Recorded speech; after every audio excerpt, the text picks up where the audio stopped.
क्या बताया? नए नए पॉइंट निकलते हैं, माना विचार सागर मंथन हो रहा है।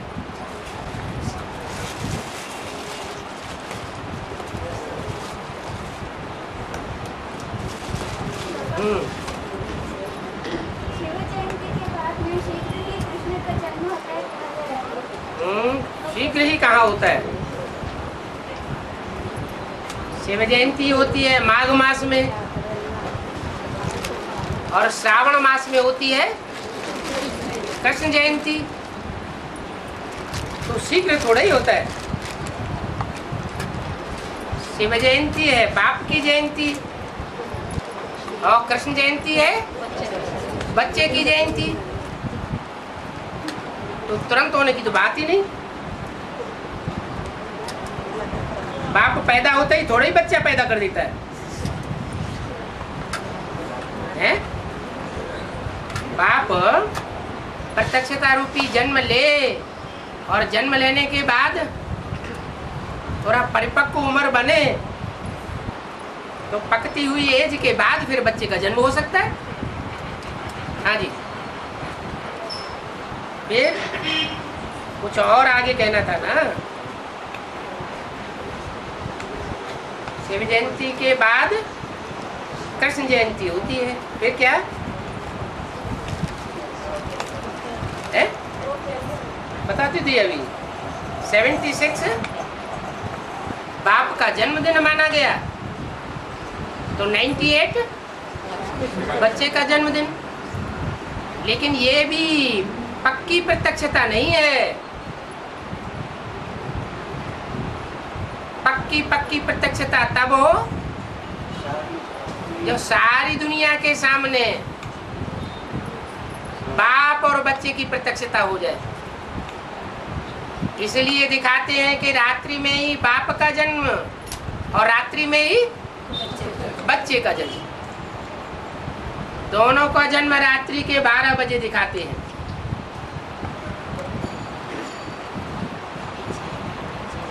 अभी माया पूरे जोश खरोश से बच्चों का एग्जाम नहीं लिया है।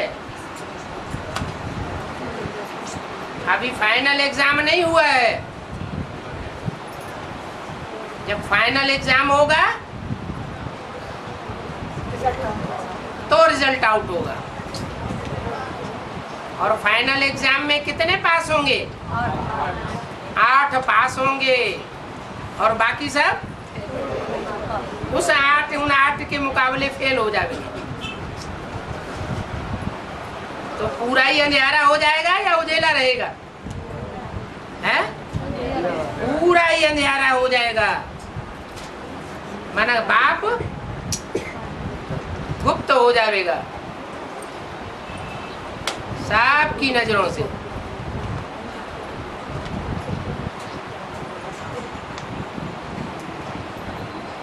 और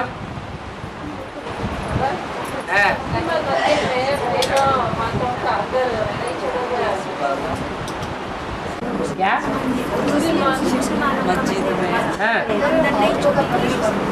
अंदर मस्जिद में कन्या माताओं को नहीं जाने देते।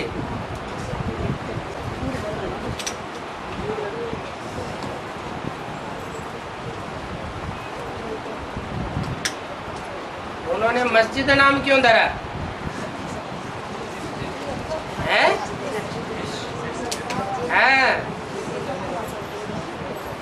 वो फाउंडेशन ही ऐसी के द्वारा पड़ता है जो मिस होती है, लेकिन जिद्द करने वाली मिस होती है।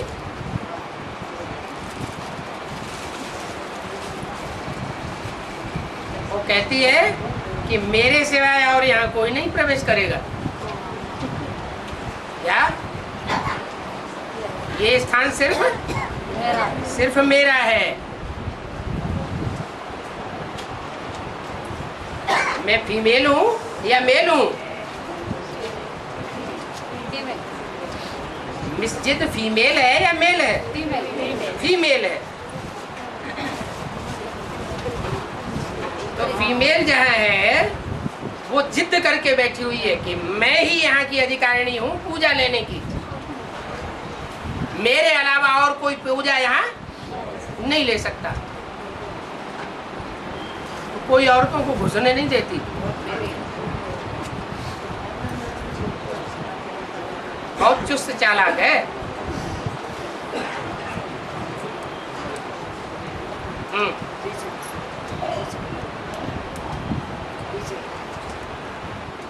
आर्य समाज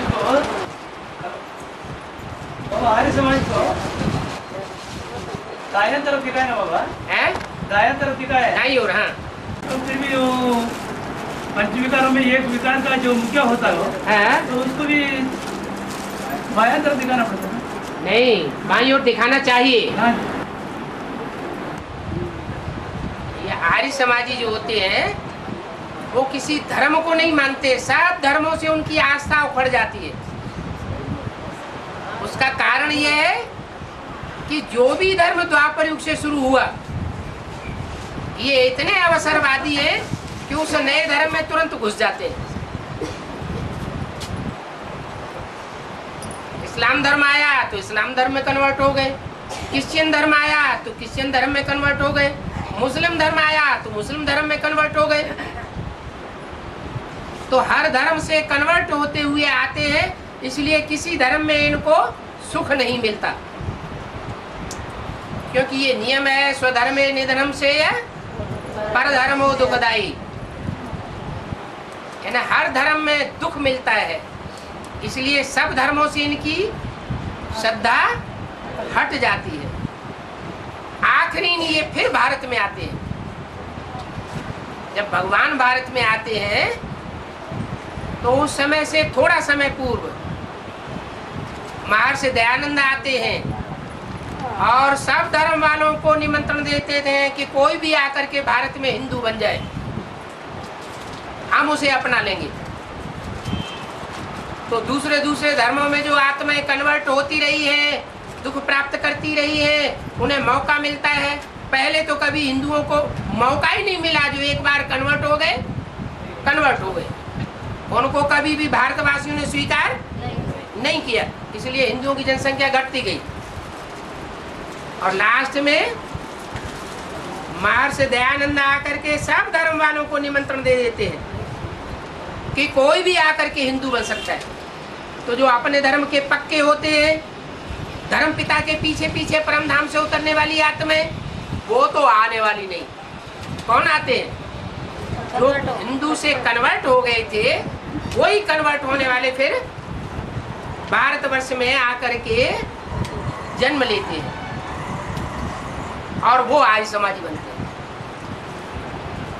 इसलिए ये वास्तव में वाम मार्गी है कि उन्होंने अनेक जन्म कहाँ बिताए हैं? दूसरे दूसरे धर्मों में वाम मार्ग में जन्म लेते हुए बिताए। आखिरी जन्म में भारत में आ जाते हैं। इसलिए इनको किसी धर्म के ऊपर आस्था नहीं है।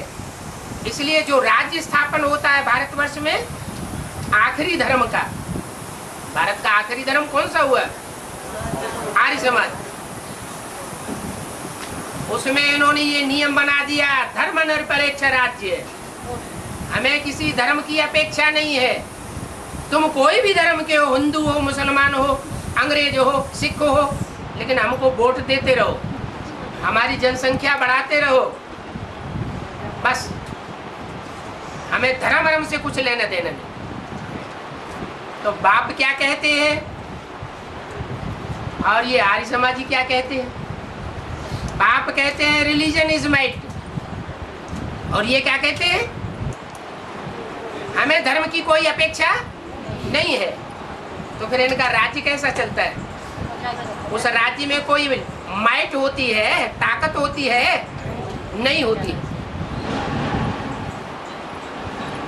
राज्य का छोटे से वर्ग का आदमी भी डकैत बन के और ऊंची गद्दी पर बैठने वाले रक्षा मंत्री की लड़की को किडनैप कर लेता है। और पुलिस की सत्ता और मिलिट्री की सत्ता कुछ नहीं कर पाती।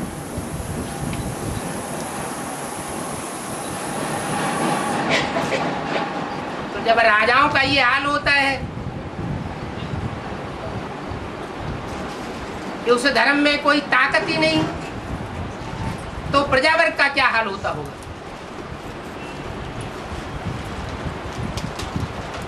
इसलिए आर्य समाजी वास्तव में दाईं ओर के धर्म के नहीं हैं।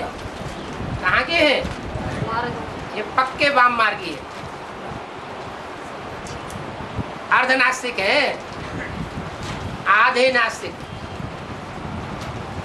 क्योंकि ये भगवान को तो मानते हैं, निराकार को, लेकिन साकार देवी देवताओं को नहीं मानते। और बिना देवता के तो भगवान ही नहीं होता। भगवान तो आता ही है बड़े से बड़े देवता में, और आता ही है देवता धर्म की स्थापना करने। इसलिए इनको कौरव संप्रदाय कहा गया। कौ माने कौआ, रव माने शोरगुल। ये कौओं की तरह शोरगुल बहुत करते हैं, और 5 सितारा होटलों में बहुत गंद मचाए रहते हैं। और बाबा दो कृष्ण का जन्म हो सकता है क्या? क्योंकि दो कृष्ण का जन्म हो सकता है क्या? दो कृष्ण? हाँ बाबा, क्योंकि अठानवे में कृष्ण का प्रत्यक्ष हुई है। सन 98 में कृष्ण का प्रत्यक्ष हुई ना। वो तो बेहद की प्रत्यक्षता है। हद के कृष्ण, शरीर का जन्म लेने वाले कृष्ण की प्रत्यक्षता थोड़ा ही है। वो तो बुद्धिरूपी पेट से जन्म लेने वाला है, या स्थूल पेट से जन्म लेने वाला कृष्ण है। वो कौन सा कृष्ण है? शास्त्रों में जिस कृष्ण का गायन है वो कृष्ण है, या शास्त्रों में जिसका गायन ही नहीं है, जो बाबा ने बताया कृष्ण सतयुग में होता है, पहले जन्म में पहला पत्ता, वो कृष्ण है। संगम युगी कृष्ण अलग, और सतयुग का फाउंडेशन डालने वाला पहला पत्ता रूपी कृष्ण अलग होता है। तो दो कृष्ण तो होंगे ना। कृष्ण के साथ कंसी जरासंधी भी दिखाए हैं, मुरली में बोला है। तो मुरली की बात सत्य होगी या असत्य होगी? बाबा तो कहते हैं शास्त्रों में सब भूसा भरा पड़ा। तो ये तो शास्त्रों की बात है कि कृष्ण के साथ कंसी जरासंधी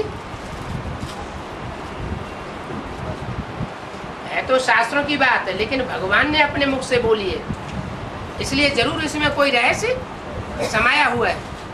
क्या रहस्य समाया हुआ है? कि जहाँ संगम की दुनिया में बेहद का कृष्ण होता है, और वहीं वहां पर कंसी और जरासंधी भी मौजूद होते हैं। और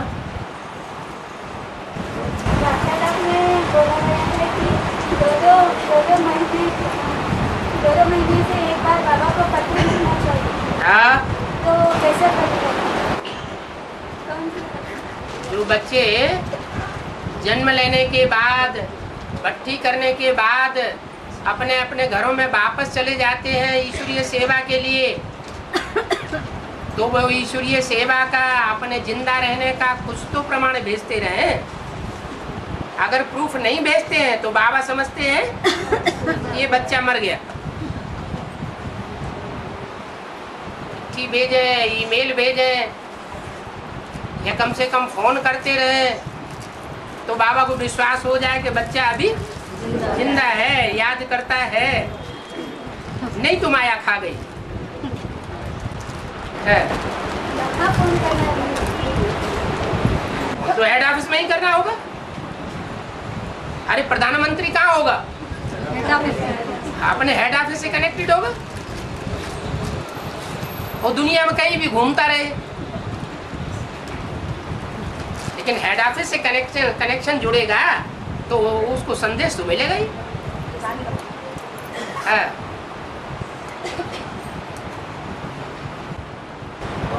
हाँ जब भीम जरासंध को मारता है हाँ जी 2-3 करके उल्टा रखता है, हाँ जी हाँ जी। इसका रहस्य क्या है?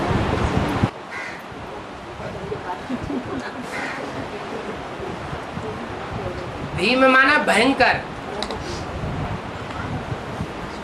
और इतना भयंकर है कि वो 100 कौरवों को अकेला मारता है। महाभारत के प्रसिद्ध है 100 कौरव और 100 कीचक। कीचक मुरली में बताया है गंदे डर्टी ब्रूट्स, जिन्हें दुनिया में जार कर्म करने के लिए और कोई मिलता ही नहीं। ईश्वरीय सेवा में लगी रहने वाली कन्याएं ही मिलती हैं, उनके पीछे पड़ते हैं जो ईश्वरीय सेवा के लिए है निमित्त। ऐसे गंदे डर्टी ब्रूट्स। तो जो भीम है इतना भयंकर रूप धारण करता है कि अकेले ही 100 कीचकों का वध करता है, अकेले ही 100 कौरवों का वध करता है। उनमें एक है जरासिंधी।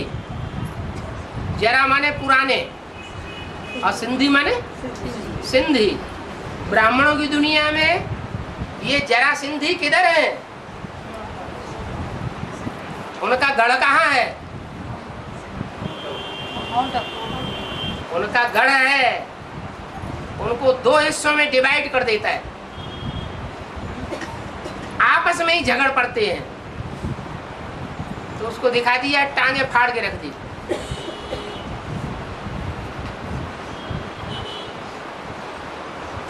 और लक्ष्मी और नारायण के चित्र में लक्ष्मी का पैर गिरे राधा और नारायण का लाल भी क्या चीज? पीछे जो ये राजाओं के पेशगीर, नारायण का पेशगीर। तो नारायण क्रांतिकारी होगा और लक्ष्मी हरियाली लाने वाली होगी। जो क्रांतिकारी होगा वो खूनी क्रांति करेगा, सारी दुनिया में खून ही खून खराबा हो जाएगा। क्या मरुआ मौत मनु का शिकार, सारी दुनिया में हाय हाय मची होगी, खून की नदियां बह रही होंगी और उनको शिकार मिल रहा होगा। अच्छे ससुरे मर रहे, मरने दो इनको, बहुत खुशी हो रही है, इनको ऐसे ही मरना चाहिए। उनको खुशी होती है, मिरुआ मौत मनु का शिकार। तुम बच्चे हो खोपड़ियों को ठोकर लगाने वाले। तो उनको मिलता है लाल पेशगीर, खूनी क्रांति करने वाला। और वो है वैष्णो देवी, हरियाली लाने वाली, माने नई दुनिया जो भी स्थापन होगी यमुना के कंठे पर, उसको लाने वाली होगी। क्या ब्रह्मा को कौन सा रंग दिखाया जाता है? हरा रंग दिखाया जाता है। कहते हैं सावन के अंधे को, जो सावन में अंधा होता है, सावन के महीने में चारों तरफ हरियाली होती है और उस महीने में कोई अंधा हो जाए तो कहते हैं ये कहावत कि सावन के महीने में सावन के अंधे को सारी जिंदगी हरा ही हरा दिखाई पड़ता है। राम राज्य आया के आया, मैं जाके कृष्ण बनूंगा, ये होगा वो होगा, सतयुग में महल होंगे, कितना सुख होगा, बस हरियाली की दुनिया में रहता है। तो अंतमते सो गति क्या होगी? ब्रह्मा जिस सेकंड ब्रह्मा सो विष्णु बनेगा तो हरियाली में जाएगा या खूनी नाहक खेल में जाएगा? हरियाली में जाके जन्म लेता है। नरक के बीच स्वर्ग का वर्षा देता हूँ, तो नरक में क्या होगा? खून खराबा हो रहा होगा, और उस खून खराबे के बीच में स्वर्ग का वर्षा, हरियाली की दुनिया में वो कृष्ण जन्म लेगा। यहाँ भी क्या किया उस बच्चे ने? जब तक जीवन में रहकर पुरुषार्थ किया, चैन की बंसी बजा के पुरुषार्थ किया, या जीवन में कोई भागदौड़ परेशानी थी? चैन की बंसी बजाई। तो अंतर नहीं होना चाहिए। मैं नहीं पूछ रही हूँ, ये पूछ रही है। अच्छा अच्छा।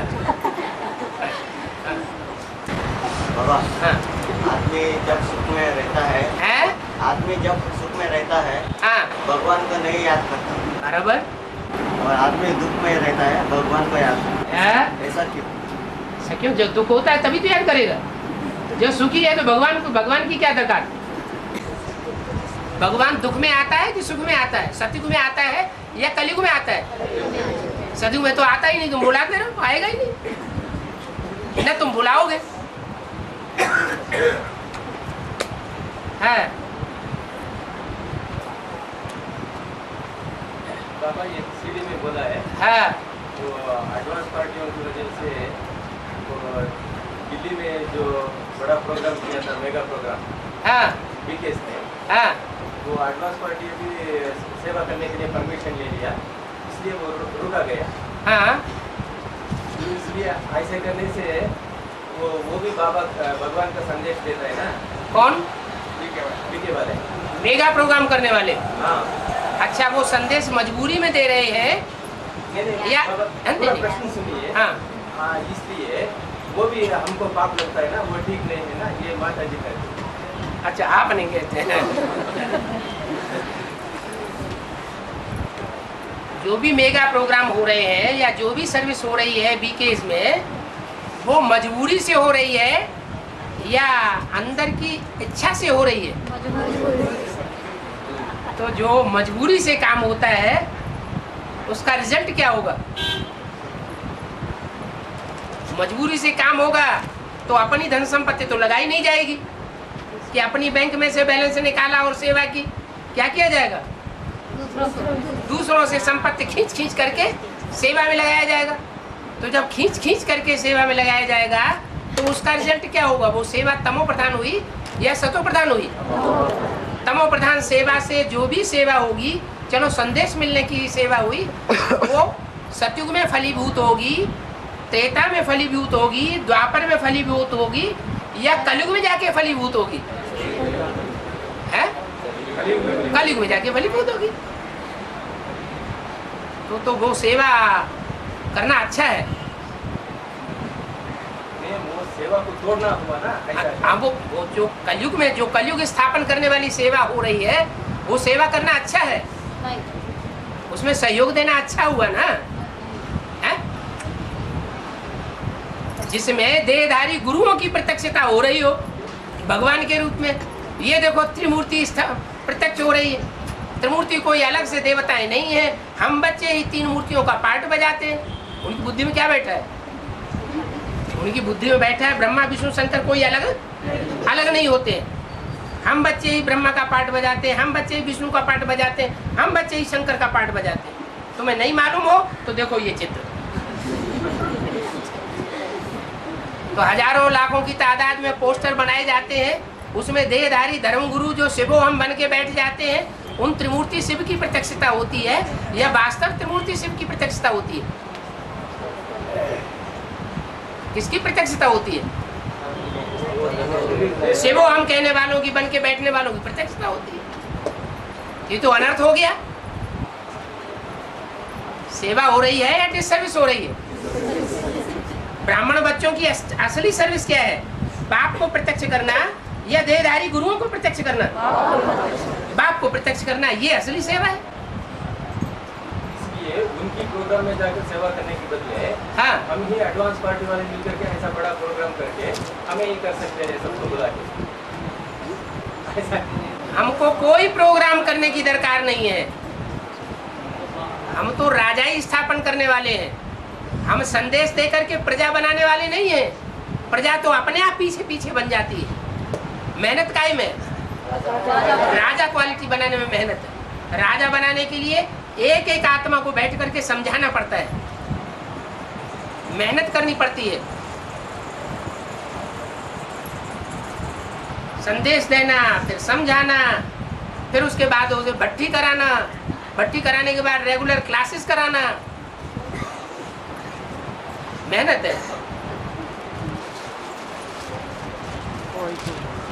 और बाबा ने पंचवार्षिक योजना बना के हाँ जी, अपने सीट पर सेट हो गए।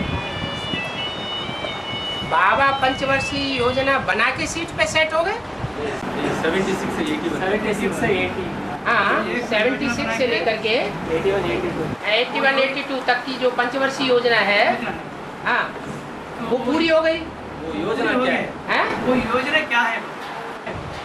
योजना है कि मतलब बैगर टू प्रिंस बनना। बैगर था, बैगर माने जिसको कोई घर बार नहीं था, गलियों गलियों डोलता फिरता होगा। क्या? जिसको घर बार नहीं होगा वो कहाँ रहेगा? रोडपति होगा, करोड़पति होगा, और रोड पर रहता होगा। होटलों पे, दुकान के सामने होटले होते हैं ना, उनमें रहता होगा। फिर उस बैगर को क्या बनाते हैं? प्रिंस बनाते हैं। कोई ऐसा ठिकाने पे बैठा देते हैं कि सब आकर के उसकी चिरौरी करें, वो कहीं नहीं जाता। क्या? उसको किसी के दरवाजे पर भीख मांगने की दरकार नहीं रहती। सब आकर के उसकी पूजा करते हैं, वो किसी की पूजा नहीं कर। जो राजा का प्रिंस बच्चा होता है वो दूसरों के सामने लेने जाता है? नहीं लेने जाता। वो तो प्रिंस बन गया, भले राजा नहीं बना, राजा डिक्लेयर नहीं हुआ, लेकिन प्रिंस हो गया प्रैक्टिकल में। उसको किसी के सामने झोली फैलाने की दरकार नहीं है, दर दर भटकने की दरकार नहीं है। ये मतलब हुआ। और दोबारा फिर वो पंचवर्षीय प्लान बनाने की भी दरकार नहीं है। वो गवर्नमेंट क्या करती है? एक बार पंचवर्षीय प्लान बनाया, फिर दोबारा बनाया, फिर तीसरी बार बनाया, वो बनता ही रहता है। पंचवर्षीय प्लान कभी पूरा होता ही नहीं। और बाप सिर्फ एक ही बार पंचवर्षीय प्लान बनाते हैं और वो पंचवर्षीय योजना सफल हो जाती है। Bagger to Prince. सागर को जो सात के बारे में विभाजन किए गए हैं। क्या? सागरों को हाँ सात करके डिवाइड किया गया है। डिवाइड किया गया है। जो समूचा एक सागर है सारी दुनिया में, उसको 7 सागर के रूप में दिखाया गया है। हाँ उन सबको समाने वाला एक ही है। हाँ, वो कौन सा सागर है? वो तो 7 सागरों को समाने वाला एक ही सागर है। 7 सागर जो है, जो सारे मिलकर के सारी पृथ्वी को डुबा देंगे, एक सागर बन जाएगा ना। वो कौन सा सागर होगा? कहाँ होगा? हिंदुस्तान के पास होगा या कोई पाकिस्तान, वो दूसरे देश के पास होगा? हिंदुस्तान होगा। तो हिंद महासागर के पास आकर के सब सारे ही सागर इकट्ठे हो जाएंगे। इसलिए वो एक ही सागर है, 7 सागर नहीं है।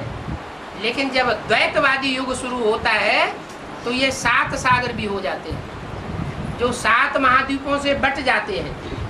7 महाद्वीप, 7 सागर माने 7 नारायण,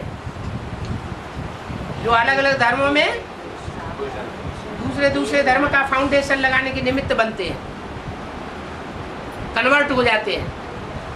इसलिए सागर भी डिवाइड हो जाता है। अभी सारे सागर मिलकर के क्या हो जाएंगे? एक हो जाएंगे।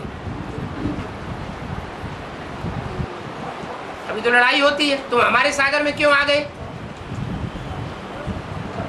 दूसरे देश की पनडुब्बी अगर दूसरे देश के सागर में चली जाए बिना परमिशन के, तो उसको उड़ा देंगे। फिर ये डर नहीं रहेगा। जब एक ही सागर बन जाएगा तो सारी धरती, सारा आकाश और सारा सागर हमारा हो जाएगा।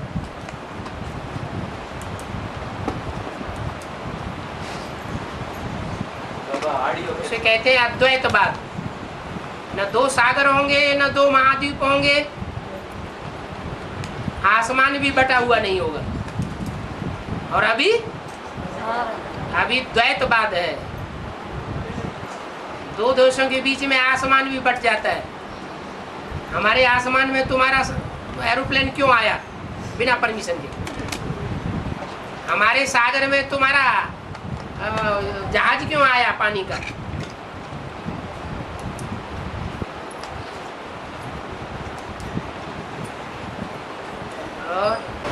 बाबा एक कैसेट में बाबा ने कहा है कि 550 करोड़ जितनी भी मनुष्य आत्माएं सबको बाप के सामने नतमस्तक होना है ना, सबको बाप के सामने बुद्धि झुकाना है। और दूसरी तरफ बाबा ने मुरली में कहा है, कैसेट में कहा है कि बाप के ऊपर जब कलंक लगेगा तो बाप का बुझाव भी नहीं रहेगा। ऐसा तो कौन सा क्रम में ये चलता है? पहले कलंक लगते हैं और कलंक लगने के बाद फिर बाद में निष्कलंक बन जाते हैं, तो सब झुक जाते हैं। सच्चाई तुरंत नहीं प्रत्यक्ष होती, सच्चाई को प्रत्यक्ष होने में देर है, अंधेर नहीं है।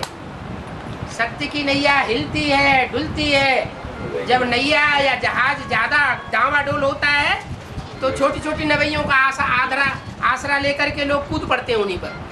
ये जहाज तो डूबने वाला है, निश्चय उखड़ जाता है और छोटी छोटी नवैयों, छोटे छोटे पत्तों और तिनकों का सहारा ले लेते हैं। फिर बाद में क्या होता है? सागर डूबता नहीं है और वो किनारे पे लग जाता है, तो डूबने वाले डूब गए तो घाटा हो गया ना। इसलिए वो अंत समय नहीं है, वो तो एक परीक्षा है माला के नंबर बनाने के लिए। वो कलंक जब लगता है वो एक परीक्षा है। हाँ जी, वो माया जो है विकराल रूप धारण करती है तो ये साबित करती है ये तो बहुत नीचे है, ये भगवान नहीं हो सकता। और तुम्हारे विश्वास को, निश्चय को माया हिला देती है। तो जो बहुत ज्यादा सहयोगी है वो भी टूट पड़ते हैं। जगन्नाथ को टूटी हुई भुजाएं दिखाई जाती है।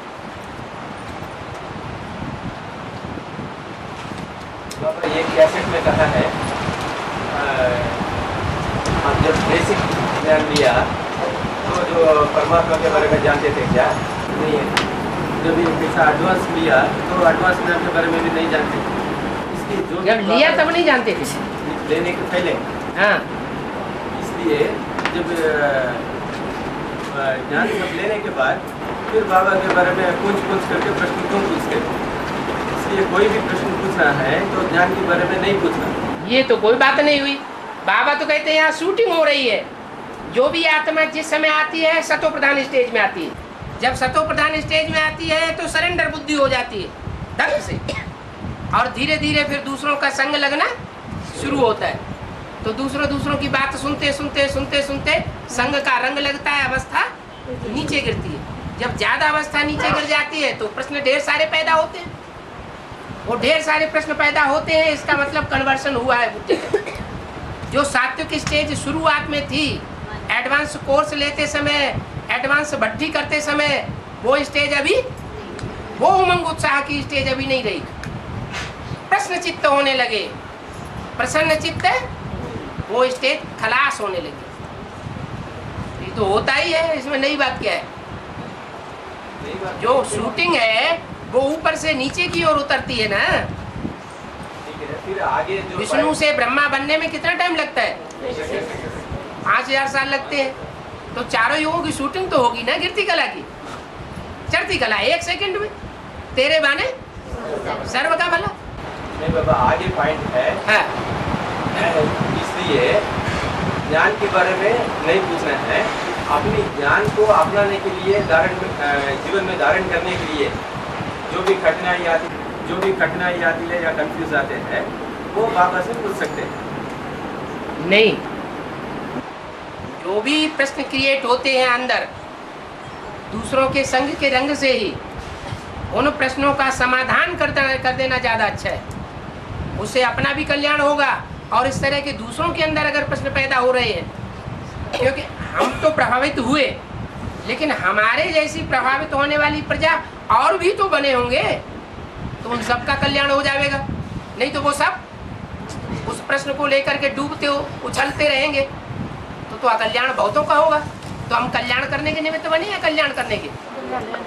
अपना भी कल्याण होता है, दूसरों का भी कल्याण होता है। अगर उस प्रश्न को इस देवान में आकर के हमने छुपा लिया कि हम तो विधर्मी साबित हो जाएंगे, हम तो किसी की प्रजा साबित हो जाएंगे, और हमने उसको बाहर नहीं निकाला, तो वो अंदर अंदर बढ़ता रहेगा या खत्म हो जाएगा और अंदर अंदर बढ़ेगा। पॉजिटिव दृष्टि से पूछना ठीक है। हाँ जी, हाँ जी, हाँ जी।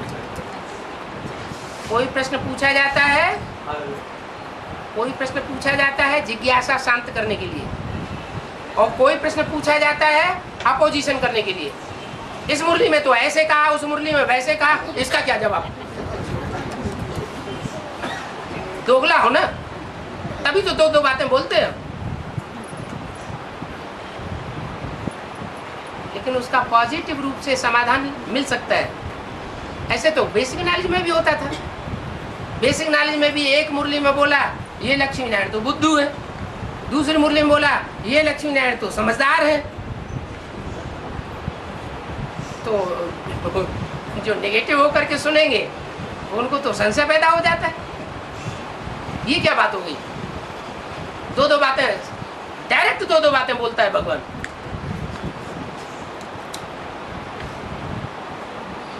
धैर्य उखड़ जाता है।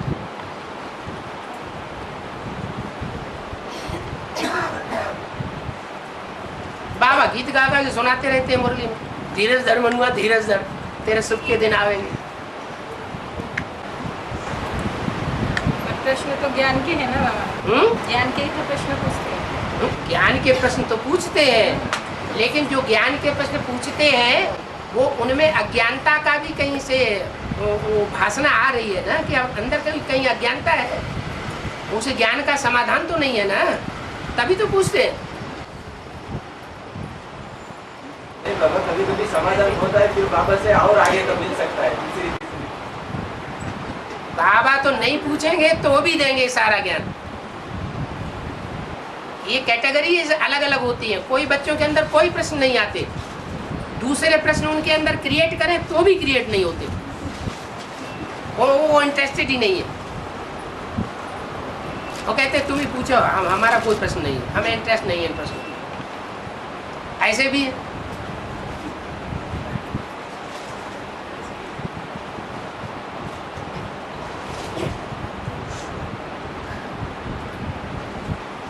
तिरसठ जन्मों का हिसाब किताब अभी संकल्पों के रूप में सामने आ रहा है। अगर संकल्प कहीं भी विरोधाभासी है तो 63 जन्मों में कहीं विरोध किया होगा, तो रील में आ रहे हैं।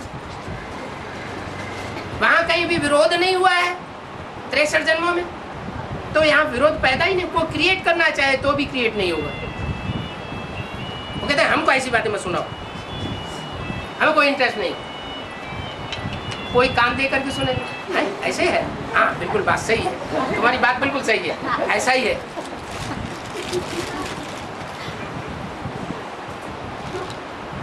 और पार्टियां बन गई,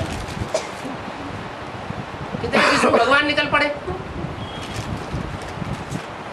जितने भी विष्णु भगवान निकले हैं उन्होंने प्रश्न क्रिएट किए हैं ना, तो जिनकी बुद्धि में प्रश्न क्रिएट किए उन प्रश्नों का समाधान उन्होंने अपने तरीके से दे दिया। क्या उन्होंने आकर के सामने सन्मुख आकर के पूछा कि ये बात ऐसे है, इसका असली जवाब क्या है?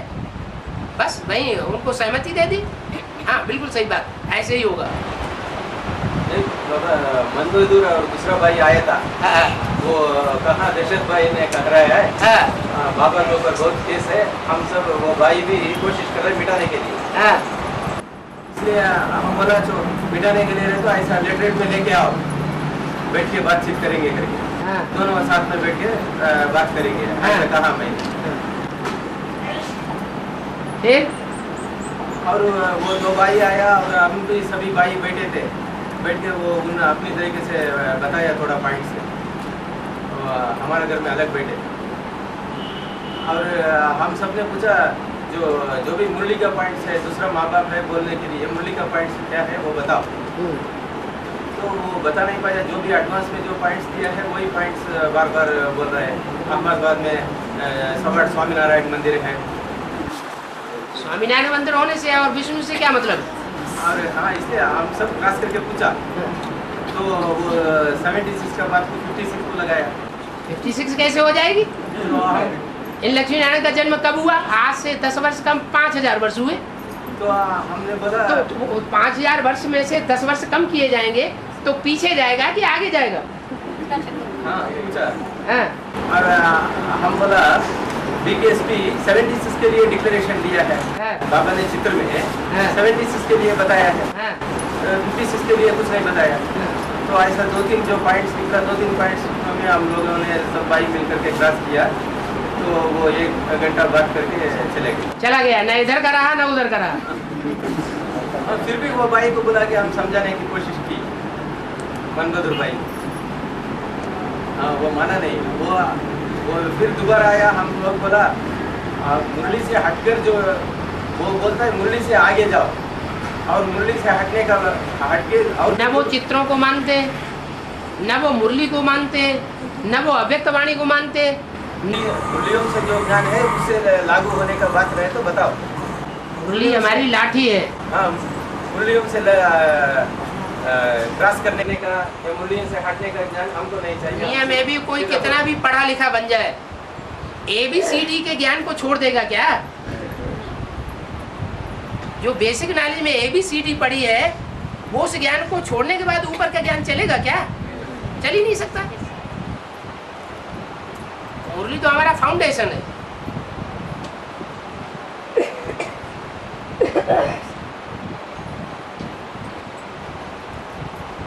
इसीलिए फिर झूठे साबित हो जाते हैं। जब निकली थी विष्णु पार्टी पहले तो कहते 6 महीने के अंदर माला बना के दिखाएंगे। खैर अभी 6 महीने की जगह कितने साल हो गए? 7-8। 6 साल से भी ऊपर हो गए। और CD भी दिया था। हाँ जी। उसमें भी क्लास में वही समझाता था, ये एक आत्मा सबसे हाईएस्ट आत्मा है, फर्स्ट नंबर की आत्मा। उनसे आत्मा से और 8 निकलेंगे, 8 से 8.25 निकलेंगे। तो हम पूछा आत्मा भी क्रिएट होता है क्या? आत्मा तो अविनाशी है। ऐसा बोलने से आत्मा कैसा उत्पन्न होता है हम बताते हैं, ऐसा बोलते। आत्मा उत्पन्न होता है, क्रिएट होता है। तो क्या बताया? नहीं पता। आप चुपचाप जैसा बेसिक कोर्स लिया, एडवांस कोर्स लिया, ऐसा हमारा भी 7 दिन का कोर्स पूरा ले लो। आकर के सुनिए, आइए, पैसे आपके पास में हो तो हम दिलवा देंगे। आने के भी जाने के भी, साथ में खाना भी बनवा देंगे। उनकी दलील ये है कि बाबा ने कहा हम तो अपने तन मन धन से अपने लिए विश्व की बादशाही स्थापन करते हैं, हमें किसी के पैसे की दरकार नहीं। तो ये तो सब दूसरों का पैसा है जिससे ये सारा काम चल रहा है। हमारा तो जो लक्ष्मी नारायण बनने वाले हैं वास्तव में वो तो हमारा अपना कमाया हुआ पैसा है, वकालत का।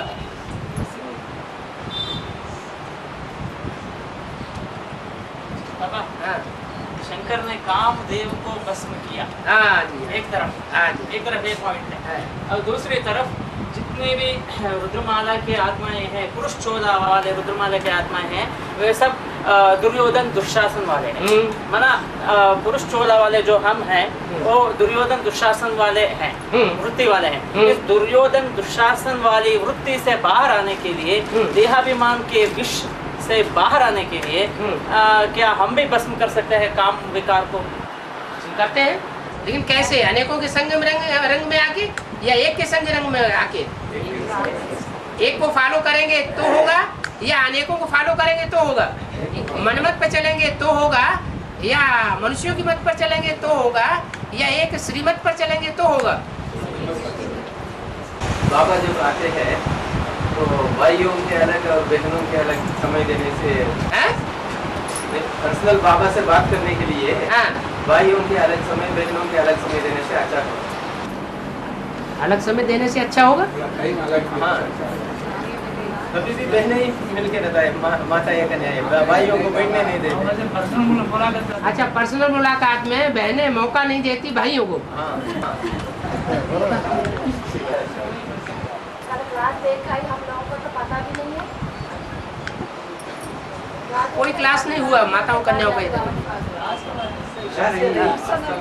करने के लिए, पर्सनल बात करने के लिए, अपनी पर्सनल बातों के लिए क्लास में नहीं पूछ सकता है।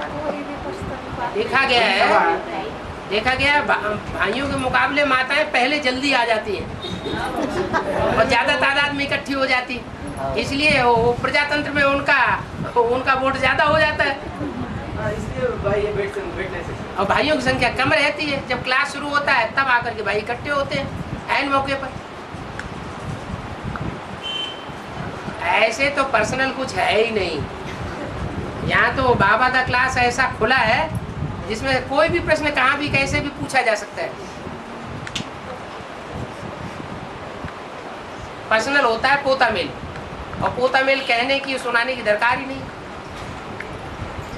तो लिख के दिया जाता है। बाबा के लिए तो नहीं हो सकता, अपनी अपनी आत्मा के लिए तो अलग, अपना हर एक आत्मा में दुनिया है। मोबाइल है, ईमेल है, न भी हो सकता है तो वो भी हो जाता है। तो कोशिश करो जल्दी मिलेगी। भाई लोगों को लगा रहता है धंधा दौरी, माताओं को घर के सिवाय कोई धंधा दौरी तो है नहीं, इसलिए वो ज़्यादा टाइम निकाल लेती है।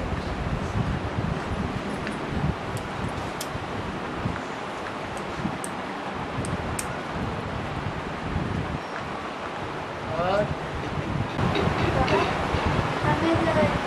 जब उनको सेवा कर रहे थे उस समय हम बोले जो अभी ध्यान में बाबा बताते हैं कि भक्ति मार्ग में देवियाँ उनको बलि चढ़ाते हैं, वो ऐसा वो क्या बकरी को बलि चढ़ाना नहीं, मैं करके जो अहंकार है उसको बलि चढ़ाना, ऐसे हम समझ रहे थे। तो उस समय वो माता पूछी कि बाबा भक्ति मार्ग की प्रूफ देख करके क्यों सुनाते ज्ञान को, क्यों नहीं सुनाते? क्योंकि संगम युग में भक्ति मार्ग की सारी बातों की शूटिंग होती है, इसलिए भक्ति मार्ग की सारी बातों को उठा करके समझाते हैं ताकि टैली कर सको वहाँ के रिचुअल को, वहाँ की परंपराओं को। भक्ति मार्ग की जो भी परंपराएं हैं उनका फाउंडेशन कहाँ पड़ता है वास्तव में?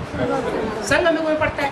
तो संगम युग में वास्तव में होता है, और वहाँ तो डुप्लीकेट होता है सारा काम। वहाँ अंधश्रद्धा पूर्वक होता है और यहाँ श्रद्धा विश्वास पूर्वक होता है, असली काम होता है। देवियाँ महाकाली के रूप में निकलेंगी तो मैं पने की बलि चढ़ जाएगी। अमरनाथ में जो मिशन से ही हिंदू का जो शिवलिंग बनता है ना, वो अभी नहीं बनता है। उसको तो एक व्यक्ति बनाता है, क्योंकि दर्शन करने वालों को दर्शन करने वालों ने निराश नहीं होना है। तो इसका मतलब क्या है बाबा?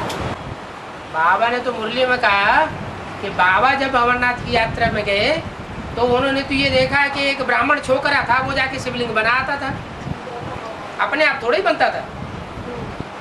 कोई ब्राह्मण छोकरा था जो सवेरे सवेरे मंदिर में घुस करके वहाँ बर्फ का लिंग बना देता था, वो शाम तक बना रहता था, उसकी लोग पूजा करते रहते थे। अभी बाद में ये भी सुना गया कि पहाड़ के अंदर कोई मशीन बना के रख दी गई, उस मशीन में से बर्फ निकल के ऊपर उसके ऊपर धीरे धीरे गिरती रहती है। अभी तो गर्मी इतनी ज़्यादा बढ़ेगी, ओजोन किरण फट रही है ना, तो इतनी ज़्यादा गर्मी बढ़ेगी कि शिवलिंग बनने की बात ही नहीं रहेगी।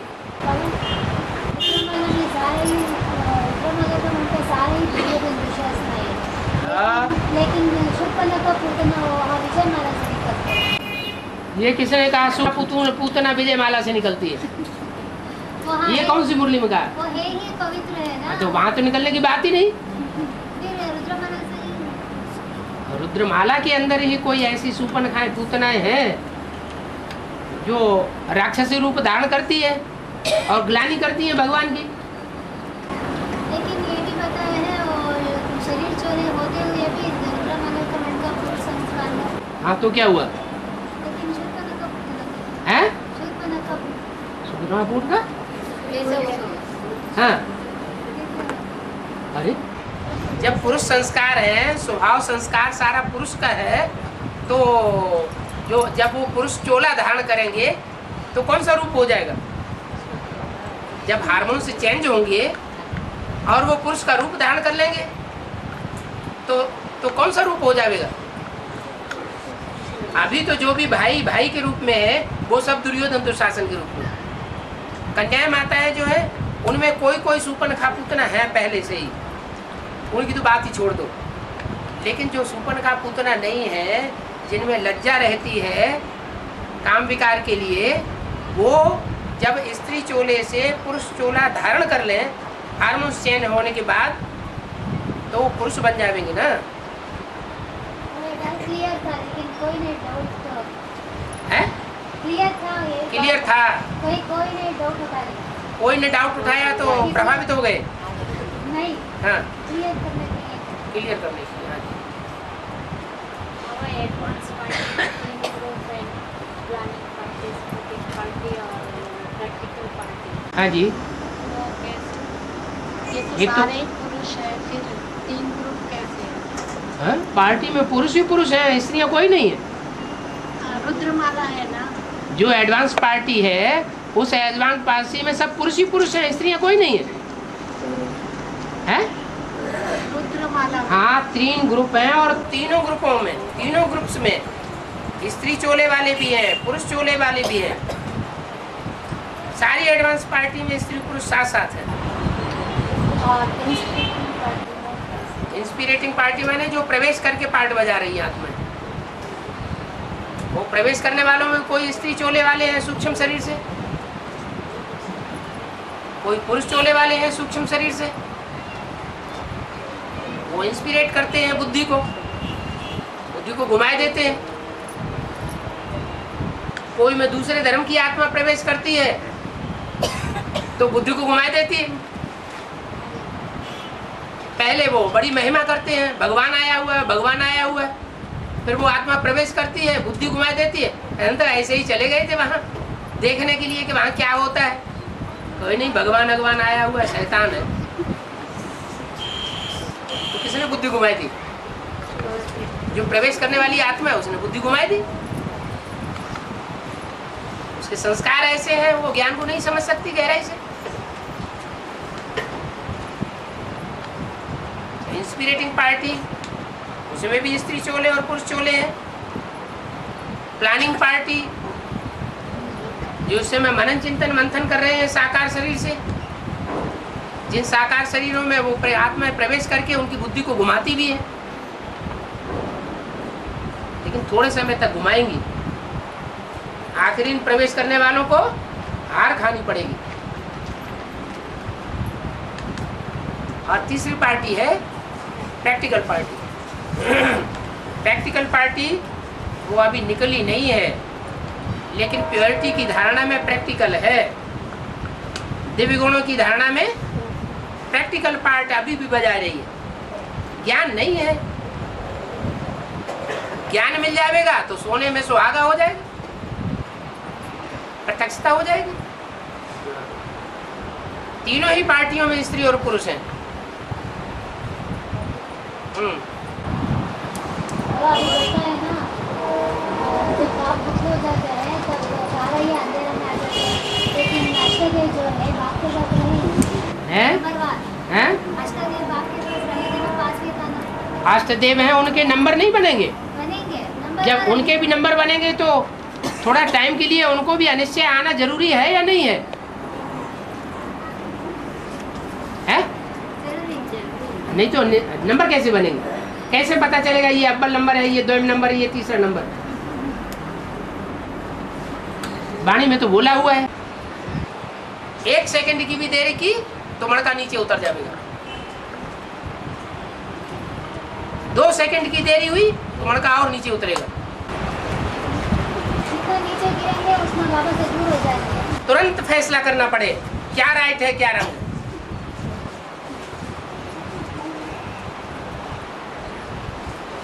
फाइनल परीक्षा है ही नष्टो हुआ स्मृति लब्धा। प्रश्न भी बता दिया, टाइम भी बता दिया।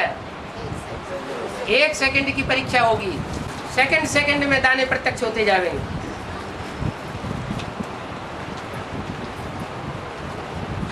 कोई तो फैसला करने में वर्षों लगाए देते हैं। आज के हजामती दज है, सारी जिंदगी मुकदमा चलाते रहते हैं, फैसला कर ही नहीं पाते। मुकदमा पेश करने वाला मर जाता है, फैसला नहीं हो पाता। कहेंगे कि निर्णय शक्ति की कमी है, माने आत्मा कमजोर है। यहाँ भी बाबा बताते हैं जो पावरफुल बच्चे होंगे उनकी परख शक्ति और निर्णय शक्ति बहुत तीखी होगी। परख शक्ति और निर्णय शक्ति के आधार पर ही नंबर बनेंगे।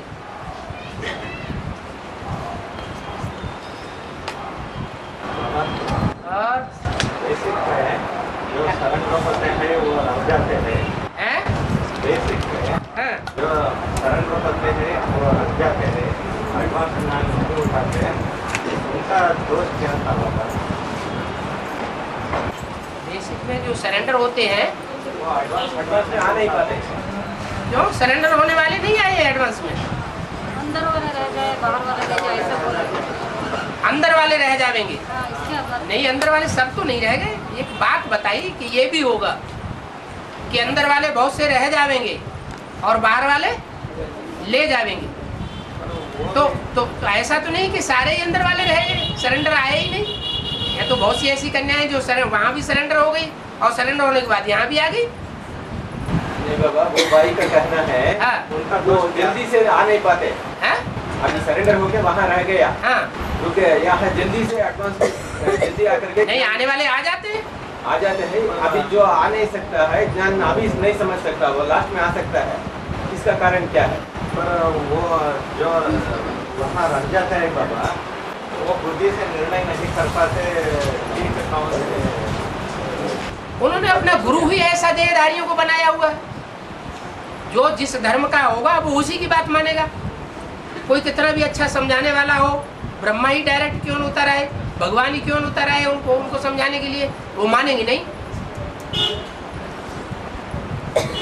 जैसे क्राइस्ट के पीछे उतरने वाली आत्मा है, जब तक क्राइस्ट ज्ञान में नहीं निकलेगा तब तक वो आत्मा ज्ञान को नहीं मानेगी। ऐसे ही क्राइस्ट का जो आधार मूर्त है यहाँ ब्राह्मणों की दुनिया में, वो जब तक ज्ञान में नहीं निकलेगा, मान लो तीसरा नारायण है, सातवां नारायण है, वो जब तक उसकी बुद्धि में एडवांस ज्ञान पूरा नहीं बैठेगा तब तक उसके फॉलोअर्स मान नहीं सकते। ये 63 जन्मों के संस्कार भरे हुए हैं आत्माओं में, बनी बनाई बन रही, अब कुछ बने नहीं ना है, बना बनाया खेल है। बाबा, जो भी धर्मस्थापक आत्माएं हैं, हाँ। उनका अस्तित्व संगम युग में क्या है? संगम युग में वो भी अपने टाइम पर आकर के बाप को पहचानेंगे, ये जो नमन करेंगे और नमन करके वापस चले जाएंगे। ये तो पहचान सकते हैं जो बीज रूप है एडवांस में है, हाँ। और आधार रूप है वहाँ बीके में। हाँ, वो लोग पहचानेंगे कि हमारे पूर्वज कौन कौन है। उनको ये बात बुद्धि में बैठ जाएगी।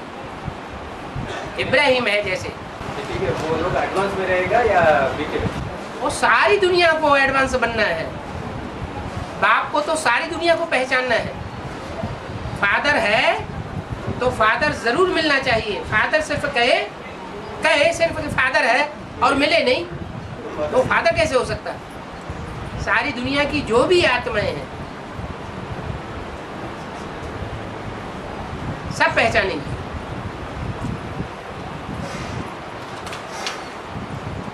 एडम को कौन सा धर्म वाला नहीं मानता?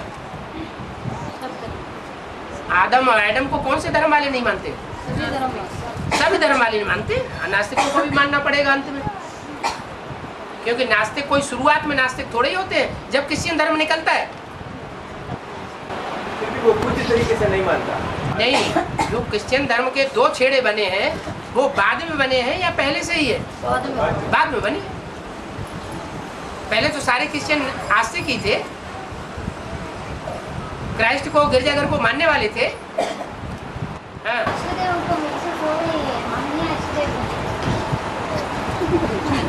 बाबा कुछ न कुछ अव्यक्त वाणी में इशारे देते रहते हैं। ब्रह्मा बाबा की जो अव्यक्त वाणी है वो अव्यक्त वाणी देवता की वाणी है या कोई फरिश्तों की वाणी है या धर्मपिताओं की वाणी है या कोई भगवान की वाणी है? देवता की वाणी है ना, तो वो देवताओं को सपोर्ट करेगी कि नहीं करेगी? तो सूर्यवंश में जो देव आत्माएं हैं उनको सपोर्ट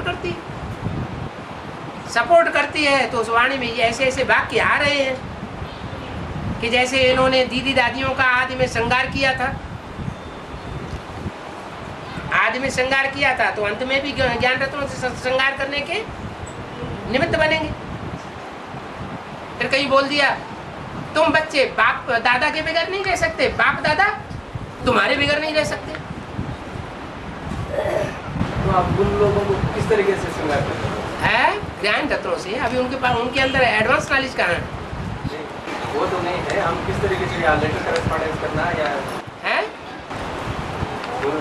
दादी दीदियों के लिए हम लेटर करेस्पॉन्डेंस करना या किस तरीके से करना? लेटर्स लिखना है क्या? उनको समझाने के लिए, एडवांस समझाने के लिए। कोई लिटरेचर से ज्ञान नहीं समझता। लेटर लिखना, ईमेल देना, कैसेट भेज देना, वीसीडी भेज देना, ये सारा लिटरेचर है। किसी को सिर्फ लिटरेचर देंगे और सन्मुख बैठ करके नहीं सुनावेंगे तो वो उसे फेंक देगा।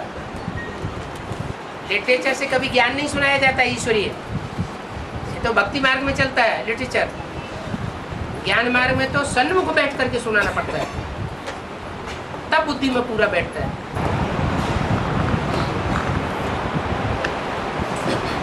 सन्यासियों की पवित्रता करते जैसे गृहस्थ की पवित्रता का पलड़ा भारी होना चाहिए, हो सकता है।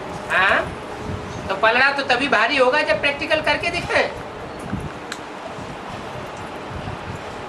प्रैक्टिकल में अगर फेल होते रहे तो सन्यासियों का पलड़ा भारी रहेगा या गृहस्थियों का पलड़ा भारी रहेगा? है? तो सन्यासियों को तब तक पलड़ा भारी रहेगा।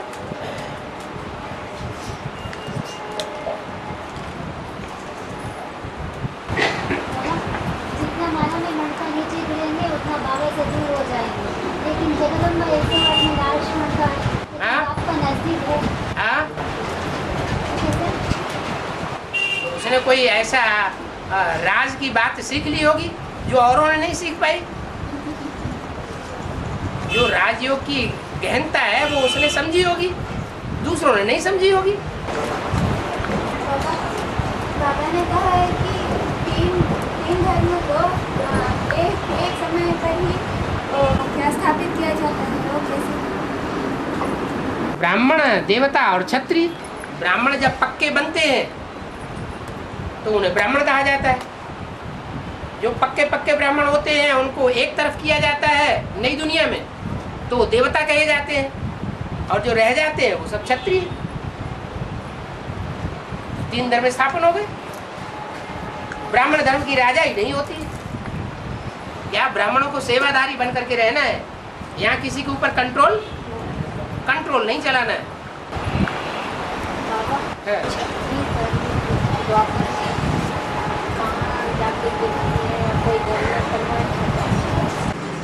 क्षत्रिय धर्म अलग से थोड़ा ही होता है। देवता और क्षत्रिय दोनों मिलकर के एक ही धर्म बनता है, देवी देवता सनातन धर्म।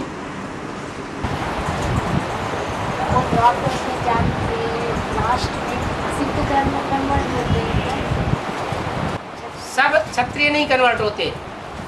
जो हट्टे कट्टे होते हैं लेकिन दिमाग से थोड़े कमजोर होते हैं, माने ज्ञान को पूरी गहराई से नहीं उठाया होता है जिन क्षत्रियों ने, वो जाकर के सिख बन जाते हैं।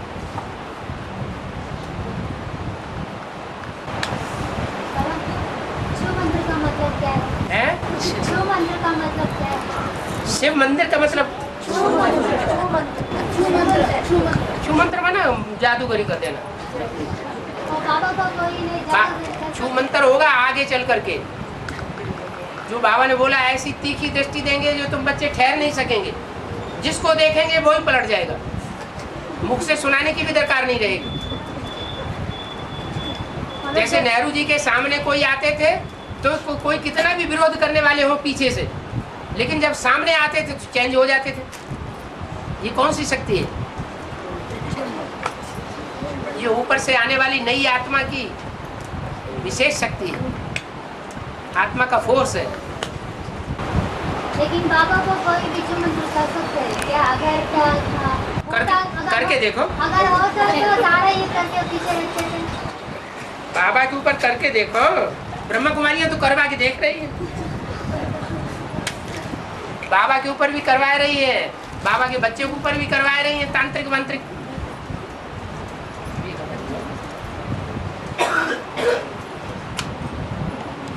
गया टाइम। बाबा और एक बात है। एक बात और है। नहीं। हाँ। वो पूछने के लिए थोड़ा संकोच आ रहा है। संकोच नहीं है। हाँ। वो तो क्रॉस क्वेश्चन है। हाँ? वो तो क्रॉस रहेगा ऐसा लगता है। ऐसा लगता है वो क्रॉस क्वेश्चन है। हाँ, अगर क्वेश्चन तो सारे क्रॉस करने वाले ही होते हैं। हाँ। भावना के आधार होता है ना। हाँ? भावना के आधार होता है। हाँ। बाबा गलत नहीं समझे तो पूछने के लिए। मैंने बाबा गलत समझता भी है। तुम्हारा बाबा गलत समझने वाला भी है। नहीं है। समझू कम है। बाबा के मुकाबले तुम्हारी अकल ज्यादा तीखी है ना। चलो। हाँ।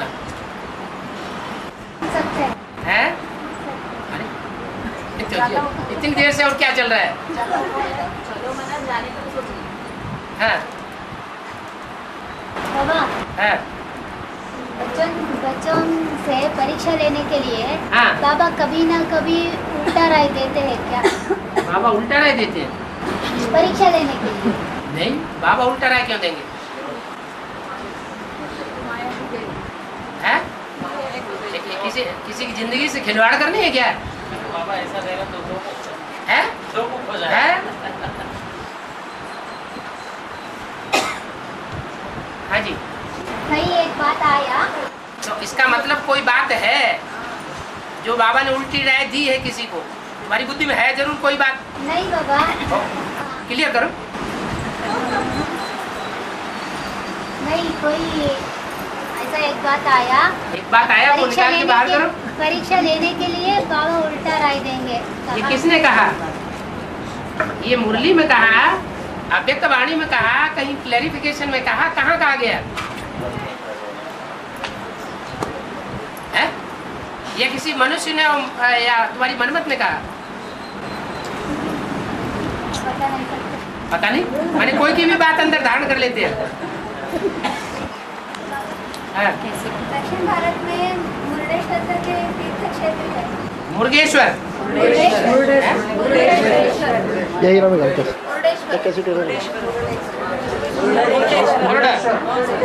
मुरड माने क्या? मुड़काड़ मूल नाम सुना है? एक गांव का नाम है मुड़काड़ मूल।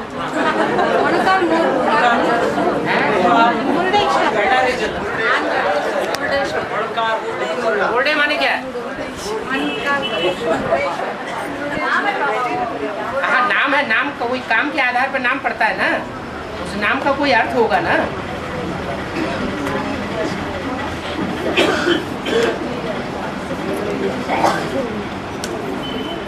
हाँ। शंकर का बड़ा मूर्ति बना है बाबा। हाँ। उसमें जो डमरू पकड़ा है ना शंकर जी ने, हाँ। वो हाथ में टूट गया है। अच्छा। फिर सब हाथ में खड़े हैं, वो हाथ एक ही टूट गया। वो कैसे बाबा? वो क्यों टूट गया? जो डमरू बजाते बजाते एक हाथ टूट गया। इससे टूट गया कि मुड़ गया?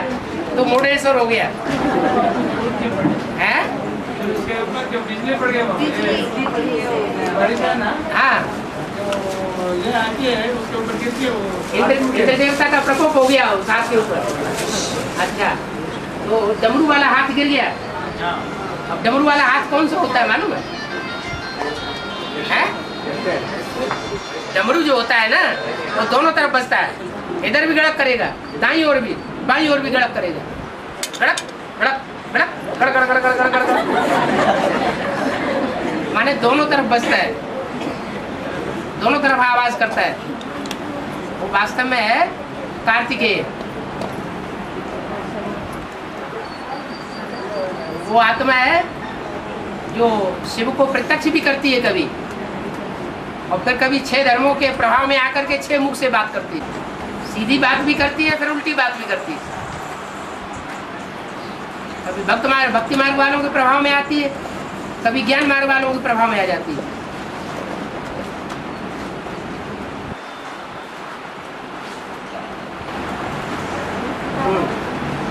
धर्म के जो मुद्रा को पोप कहा जाता है ना, हाँ जी, वो पोप का अर्थ क्या है? जो पोप लीला करते हैं सो पोप लीला जानते हैं? जो ढोल होता है ना, तो उसमें पोल भरा हुआ होता है, अंदर कुछ नहीं होता, खाली है। तो अंदर से बिल्कुल खाली है, लेकिन बाहर से दिखावा बहुत करते हैं। उसको कहा जाता है पोप लीला। अंदर से प्रूफ सहित ज्ञान की कोई बातें नहीं है, सब अज्ञानता भरी हुई है, अंधश्रद्धा भरी हुई है, अंधश्रद्धा की बातें सुनाते हैं। सारा अज्ञान ही अज्ञान भरा हुआ है, और उनसे भी ज्यादा अज्ञान उसमें कुरान में भरा हुआ है। ज्ञान की कोई बातें नहीं, आर्डर ही आर्डर, आर्डर ही आर्डर, जैसे कोई मिलिट्री गवर्नमेंट होती है। ज्ञान का जो सार है वो बिल्कुल नहीं होता उन बातों। उनको कहते हैं पोप। उन्हीं की पता को वो बीकेज अपनाते हैं। बाहर से सफेद लकालक साड़ियां पहने हुए हैं, सफेद भग मकान बने हुए हैं। अभी अंदर से पोल पट्टी क्या है वो सारी निकलने वाली, क्योंकि वो है किसके फॉलोअर? कृष्ण के। कृष्ण और क्राइस्ट की राशि मिलाई जाती है। इसलिए क्राइस्ट के जो डायनेस्टी में जो भी आने वाले पोप हैं, वो क्या पोप लीला कर रहे हैं, उनकी जिंदगी के पीछे पड़ा जाए तो सब क्लियर हो जाएगा। वो पवित्रता को स्थापन कर रहे हैं कि वैश्यालय बना रहे हैं, वो बाद में पता चलेगा।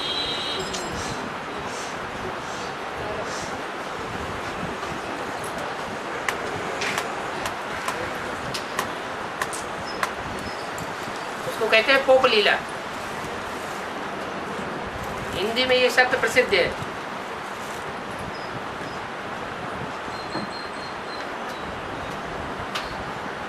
हेड भी तो पोप होता है, उनका हेड भी पोप होता है। हाँ, उनका हेड जो होता है वो पोप होता है।